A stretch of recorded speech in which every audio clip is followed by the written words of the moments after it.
Hello, and welcome to Timing is Everything, a program of Care Dimensions. My name is Mary Crowe, Director of Professional and Community Education at Care Dimensions. Today we're going to talk about a very important topic and focus on veteran services. We'll talk about local veteran services and resources, and we'll also discuss ways to honor loved ones when they die, particularly those who served in the military. We're so fortunate to have two special guests with us today. C.R. Lyons, Funeral Director at C.R. Lyons Sons in Danvers, and Kelley Rayos-Teixeira, who's the Director of Veteran Services in Danvers. I'd like to welcome you both to the show. Thank you. Thank you, Mary. Thanks so much for being here. Glad to this be really here. is an important topic, and it means a lot to a lot of us for a number of different reasons. So we're going to jump in. There's a lot of questions that I want to have. I want to cover a lot of information for the audience, but at first I'd love for you guys to just introduce yourselves and tell the audience a bit about yourself. C.R., you go first. Sure. My name is C.R. Lyons, and I operate with my family a funeral home here in Danvers. And we've been here for 100 years this year. Really? Yeah. And so quite an accomplishment. It was started by my great-grandfather in March of 1925. Wow. And actually doing some research, we were able to come across his original certificate that was, signed by, state officials back in March of 25. So pretty cool. Oh, that is fabulous. And I've been a licensed funeral director for just over 20 years now, and absolutely love what I do.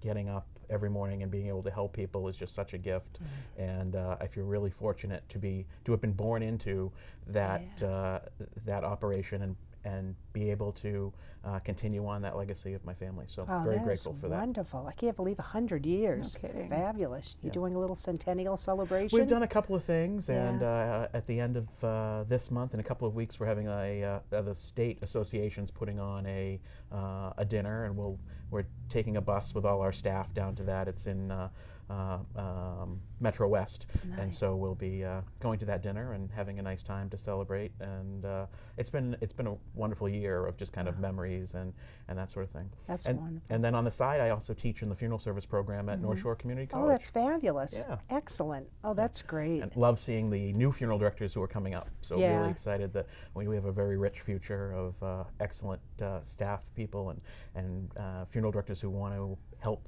families. So. It is exciting when younger people come into this field.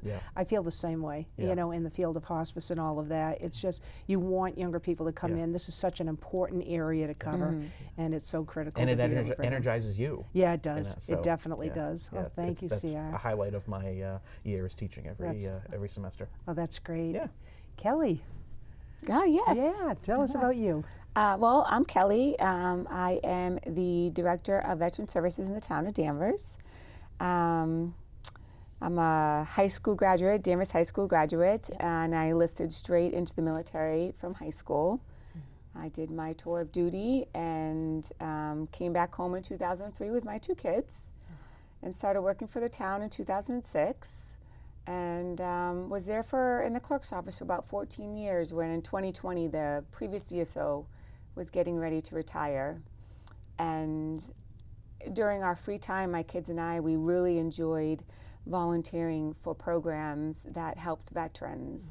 And I thought, what a great opportunity to do what I love to do, enjoy doing. I enjoy helping veterans and their family members get the benefits that they deserve for their sacrifices, and I get paid to do it too. So yeah, isn't that wonderful? So, yeah. Well, thank you so much for your service, and I'll tell you, this is I'm really excited about this show today because this is so important, and I just want to make sure that we do focus in on our veterans and all that they've given, and Absolutely. And I appreciate you being here today. Yeah. So I'm going to start with you. I want you to explain to people, what does a veteran service officer do? Oh, we're fabulous. We assist veterans and their dependents, because dependents also qualify, for benefits that they are eligible for, whether it's local, state, or federal, and we help connect them with the resources that they might need. I also manage a state financial assistance program called Chapter 115, and work with the Danvers Veteran Council to promote patriotism in the community. So we do the Memorial Day Parade, the Veterans Day Ceremony. Last year we put on a beautiful ceremony in the village training field to honor Purple Heart recipients. Oh, wow. Yeah. That's great. Yeah. That's great. And Yeah. we're going to get further into those kinds of resources, Yeah. but we'll talk about that. I want to come over to you, C.R., for a minute. And what makes a veteran's funeral service different from a civilian's? Well, the differences, I think addressing the commonalities probably would be a good way to start. Yeah. And I think, the typical funeral service for most people, it involves family, often faith, ceremony and gathering. And there's, so every funeral has generally those components. Yeah.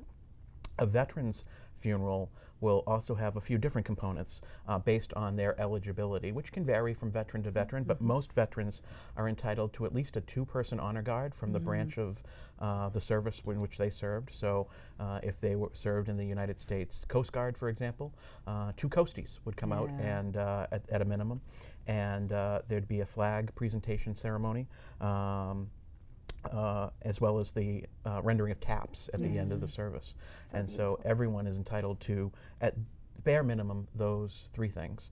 And depending on the length of time they served and decorations they may have received, they might be entitled to other things such as a rifle volley or a larger contingent from their branch of the service, perhaps a chaplain.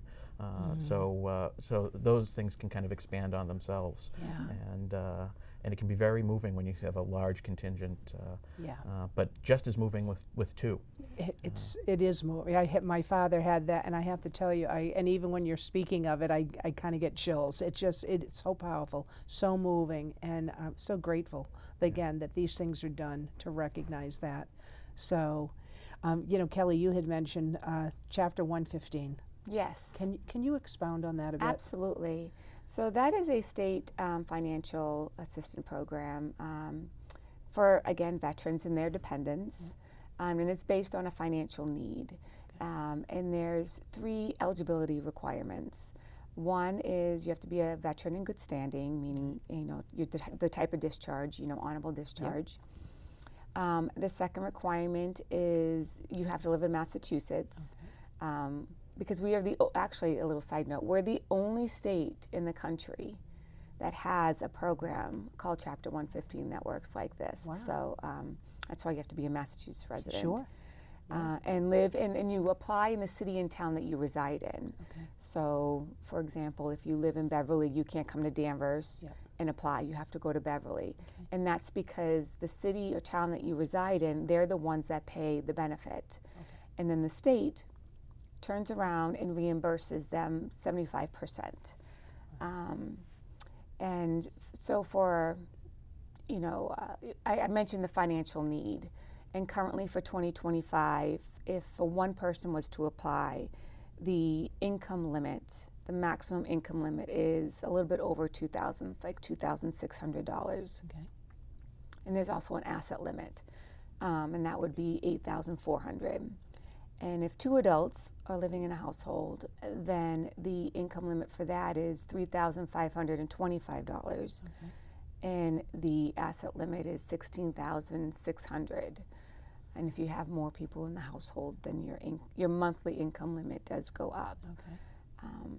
So, and this is a monthly benefit that's paid to the veterans, and it's to help with ordinary benefits like food, housing, medical care, and things like that. So even though I gave the eligibility income requirements, if you're over, still apply, because there's ways to offset that, the cost and everything like that. So it's it's a monetary benefit? Yes, ma'am. Yeah, wow. Yeah.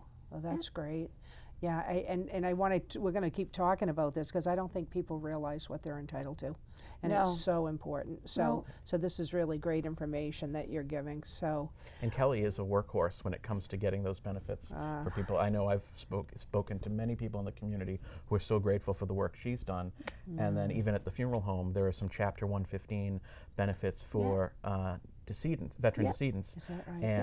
And she's been able to help get veterans much more dignified funerals, and even veterans who have been died without any loved ones. We've been able to have some really lovely funerals for in situations like that are especially especially memorable and moving in order to make those things happen. And Kelly's the reason those things happen. Wow, that is really neat. Well, the program, it's a good program. Yeah, but we do need people advocating on their behalf, so thank you for that. Absolutely, absolutely. C.R., what is the most, tell me about the importance of this for you, working with veterans' families. What really kind of hits you when you're doing that? Well, why is it so important? It's important because we come out of a place in our history where we haven't always appreciated veterans, and obviously in more recent years that's become something that's more important, and something we're glad to do, but that wasn't always the case. And making sure that every veteran gets his or her recognition is so important. And when I sit down with the family who it minimizes the value of it, and they say, do you want us to arrange for the honor guard flag ceremony and taps at the cemetery? And then I go, you don't have to. It's not, it's not that important. And I said, well, if you give me the okay, I'm happy to do it. It's just a few extra steps for the funeral home. And they kind of begrudgingly do it. Okay, fine. Yeah, if it doesn't cost anything extra, and that's fine. And then when they have the experience and they say, that's the takeaway for them is that moment when that bugle starts to play and everything stops. I've been at cemeteries on the road. This doesn't happen often, but when taps start to play, even cars will pull over. And so it's a recognition by the wider community that this person lived, this person's life had purpose, this person served our nation, and we should pause for that. It is so powerful. Very emotional. So powerful. And that's why I'm glad you do that, because I don't think people realize what they're minimizing because they've never done this before. So and what a gift that you handed over to them by really saying, let's do it. Let's do it. It's nothing to ask, and it's been a federal law since 1993 that veterans are entitled to that benefit. Prior to that, if you wanted a flag ceremony done, the funeral directors would do it for you. And so, while it's an honor to do that, it means so much more to be coming from the branch of service where they serve. Absolutely. Thank you. Now, Kelly, I'm going to come back to you and talk about the difference between your office and that of the Veterans Administration. Yes, that I get that a lot. Oh, you work for the VA, and I don't. I'm hired by the town. I'm employed by the town. My job as a VSO is mandated by the state, and I assist the VA with filing benefits. So my office works more on the local and state level, focusing on the Chapter 115 benefits. And I think we have a more hands-on approach. Whereas the VA is a federal entity, and they do more nationwide benefits, disability compensation, healthcare, VA healthcare, managing their VA facilities. So we work together. We work together, but I am separate from the VA. So it's important that people know that. You do work together, but yet you're a separate entity. Yes, I do get the calls when they file a disability compensation, and they're like, I don't understand why the VA told me no. And I'm like, well, we'll work on this together. I don't know because I'm not the VA. And they're like, oh, you're not? And so, we figure it out. We work together. We do. See, that's the piece I like too, is that, again, the local kind of, you're there to support them even when they're going through the VA. Yes. Giving them that extra, because it's so hard for families to do this alone. And there's so many benefits and resources out there, and you don't know where to start, and it's like you have all these little paths that you can go down, and which one do you choose? Because it's the VA, so it's a lot of paperwork. Absolutely. Absolutely. C.R., a family, when you're talking about a service for people, are families able to personalize this, or do they have to follow a certain protocol if somebody is a veteran? So They can personalize it to the level that they're comfortable. So very often, for example, we may just get a flag for someone, or we may just ask, although this isn't an official benefit, here in Danvers we have this long-standing custom where on the day of a funeral the flag in the square will be put to half-mast for the day of the service. Maybe we'll have that accommodation and just that. So it's really to their comfort level. Most do opt for the kind of the standard 3 items. There's also a presidential memorial certificate that that people may ask for, signed by the President of the United States, and they can get as many of those as they want. So if there are 4 children and 4 grandchildren that might all want one, they can get 8. Or if there are 20, they can get 20. Really? Yeah. Wow. And they come from the government. I do laugh because usually around presidential succession time, if we're getting a new president, we do have families say, you know, can you hurry up and get that now? or can you wait until after January 20th? And so it's funny to see politics trickle into that. No, it really is up to the level of the family, what they would like, and there can even be accommodations on the day of. So, for example, I can remember an instance where it was a bitterly cold day, and the flag, it was a service for an urn, and so the flag was already folded. And typically, what happens is the honor guard will reopen the flag and fold it again. Well, the widow of the deceased was well into her 90s and may have weighed 86 pounds, right? She was very frail, and having her outside was a challenge. And so we kept her in the limousine and just rolled down the window, and she was just shivering so much. And the family had said, is it all right if you forego the refolding of the flag just to expedite things? And of course the honor guard said, of course. You know, the flag is properly folded already, we'll just go over and present it to her. And that was very meaningful. And so finding those accommodations to make it work for people but outside of that, the services that the military will provide don't necessarily at all interrupt the options that a family may have in terms of selecting the things that they want for the funeral outside of those military things. So, you know, you're not limited to the urn or casket you want to select, or the funeral rituals that you want to have. The military works around those and augments them. That's great. So it's very personalized still. Very much so. Yeah, that's excellent. Yeah. Kelly, talk about the local services. You know, you've touched on some of them, and again, can you maybe just talk a little bit more about what else is available resource-wise in your office that you provide? You talked about Chapter 115. Yes. What other things do you offer? Jokes, no. Coffee. So my office is in the senior center. Yep. So there we have some great resources immediately. We have a Shine counselor that can help apply for, you know, the medical benefits, Mass Health or Medicaid. Yep. We have someone there that's an outreach coordinator. She helps with housing applications. Oh, that's great. And homelessness. Yeah. And across the street we have Danvers Housing that does the same thing too. We share space with the Lowell Vet Center. We offer them hours, and the Lowell Veteran Center offers counseling to veterans. Great. So, you know, they can come within this area rather than having to go to Lowell. So that's a resource. Yeah. Another resource, one that is near and dear to my heart because it deals with animals, is Company 2 Heroes. That is a cost-free service dog training program for veterans that are service-connected for PTS, TBI, and MST. And they have space in the Essex Tech building, and we train the veteran and their dog to be a service team. Wow, that's wonderful. Yeah, and then we work with vet centers. It's called VNOC, Veteran Northeast Outreach Center. They help with resources and homelessness and housing.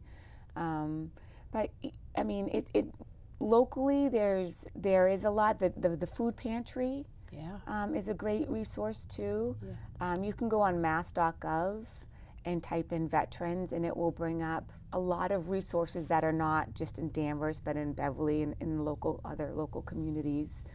And then, you know, I have to say va.gov is an amazing site. It's all federal benefits, but that's where you'll find everything when it comes to federal benefits for a veteran and their dependents. Oh, So, that's fabulous. So yeah. it's just quite a bit, more than, again, people are going to know yeah. about. And that's just a little bit. I mean, I can go Yeah. on and on, Yeah. but those are the ones that I use often. That's great. Yeah. Yeah. That's great. A lot of resources. Oh, there really are. There's many more than, again, I think people could ever imagine. C.R., what about benefits? Does the VA provide any benefits for funeral services? They do. Excuse me. Their big benefit that a lot of folks around here don't take advantage of as much because of geography is burial in a national cemetery, and or a state veterans cemetery. In Massachusetts, there's the National Cemetery in Bourne, down on the Cape, and then in Winchendon and Agawam, we have 2 state veteran cemeteries. And included in that for the veteran is the grave site itself, the opening and closing fees, so the cost of digging the grave, a grave liner, and the perpetual care at the cemetery. And that's all provided at no cost. Wow. And at the National Cemetery in Bourne, it's also no cost for the veteran's spouse and any dependent children. And it's a very minimal cost for a spouse or a dependent at the state cemeteries. So, but unfortunately, none of those cemeteries are particularly close to us here in Danvers or on the North Shore. But I think, as Kelly will tell you, Winchendon isn't that bad of a ride. It's about an hour. Yeah. And it, you know, as long as it's not a Saturday morning in July, Yeah. getting down to Right. Bourne isn't too bad. Are there any restrictions on that in terms of who can? So you do have to be an eligible veteran. You need an honorable Yep. or other than dishonorable discharge. Yeah. And you need to have served for a relatively minimal amount of time. Okay. And as long as you don't have a couple of different felony convictions, you are eligible. Okay.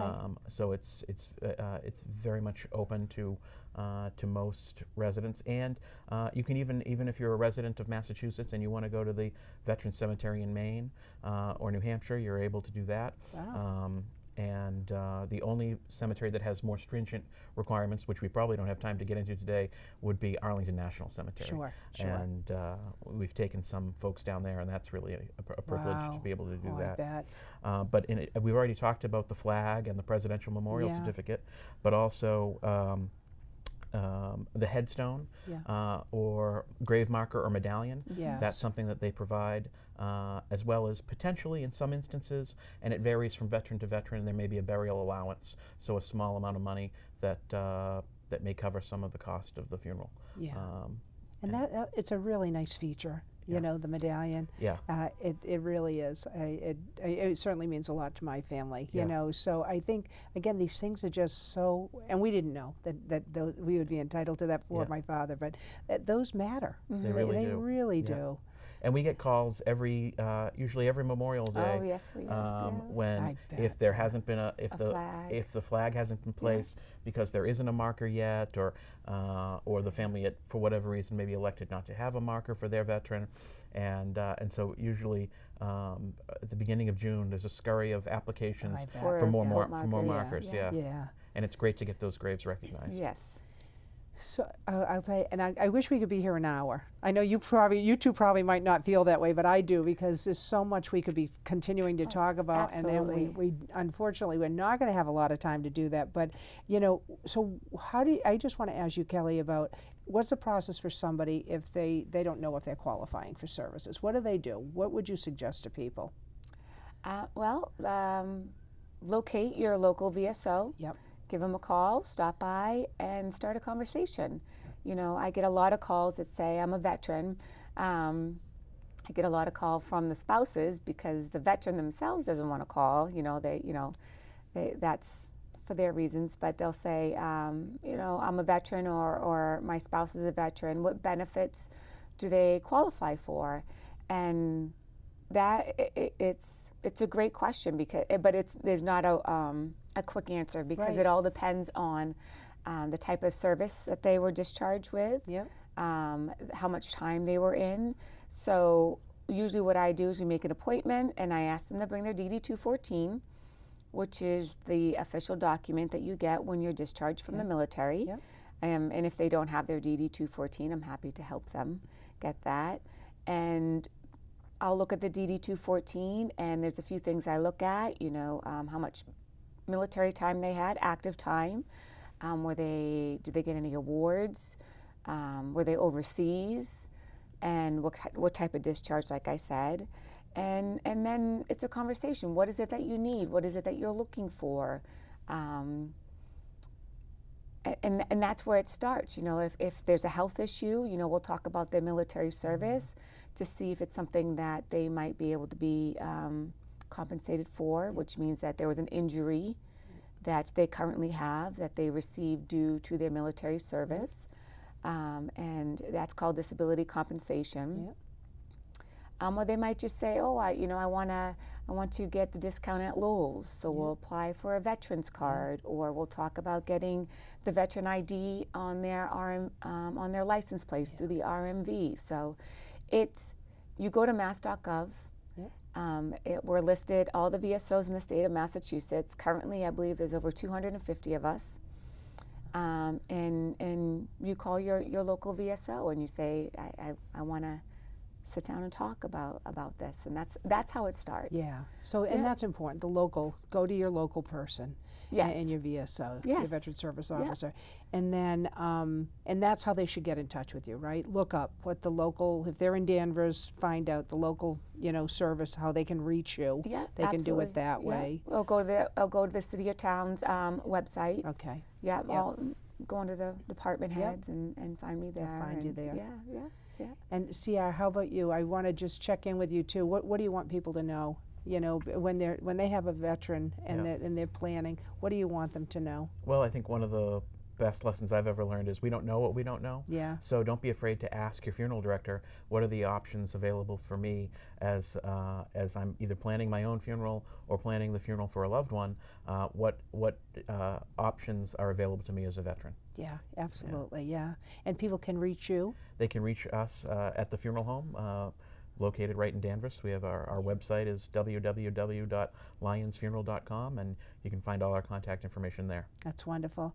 Again, I can't thank you both enough for being on the show today and sharing this really important information. Yes. Yeah. And I'm just very grateful for the work that both of you do. Thank you. My privilege. Thank you. Yes. Thank you. And I want to thank everybody for tuning in today. And be in touch. Be in touch with. And again, I hope you got a lot out of this show. I know I did. So, and look forward to you tuning in to more shows. Thank you so much.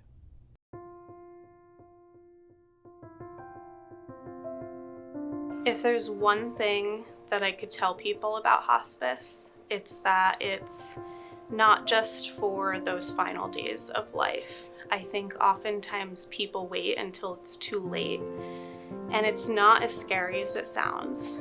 Don't be afraid of hospice. We're not here to make life scary, and we're not here to tell you it's the end of life. We're here to help. And I honestly think that the more people that have hospice, the better, because you have so much support, and it's not just for the patient, it's for the family as well. And again, that hospice isn't about dying. It's really about making the most of whatever time people have and trying to bring them comfort or create a space of comfort for them that sort of supports them both physically, emotionally, and spiritually.